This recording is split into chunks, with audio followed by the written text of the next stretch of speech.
puasa lama sangat ni.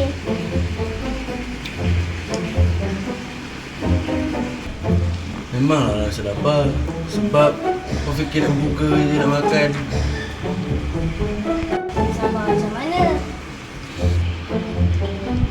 Kita tahanlah benda yang kita boleh buat. Walaupun tak ada siapa yang nampak.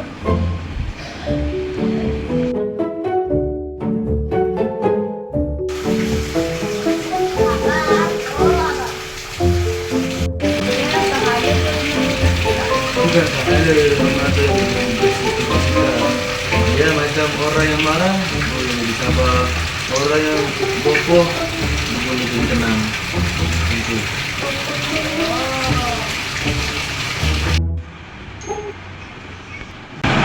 Kenapalah hari ni aku rasa macam tenang je? Sebab Amanda dah kurang dosa. Macam mana boleh kurang dosa? Sebab kita kurang bercakap, kurang makan, kurang bergaduh. Sebab tu dah boleh kurang dosa. Oh, baru saya faham. Kita lepas lagi. Abang,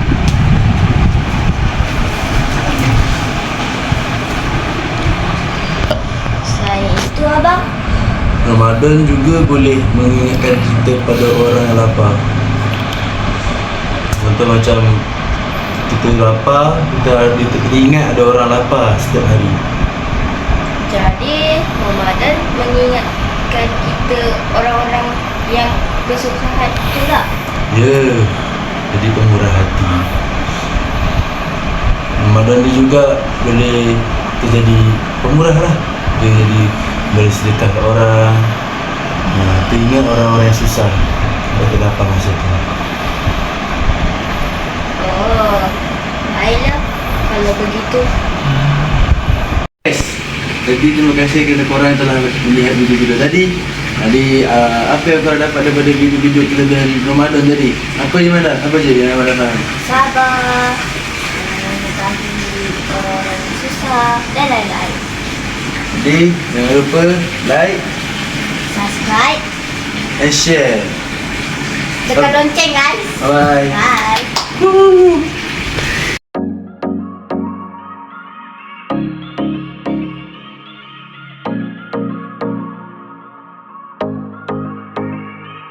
Pahala, Apa kelebihan? lain pahala.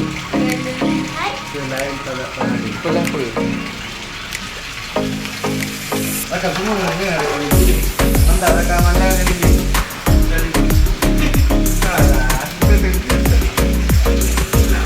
Tu dua. Depan sikit bidol. Tu dua. Monyet depan sikit. Nampak? Tinggal macam abang. Tu dua. Nama?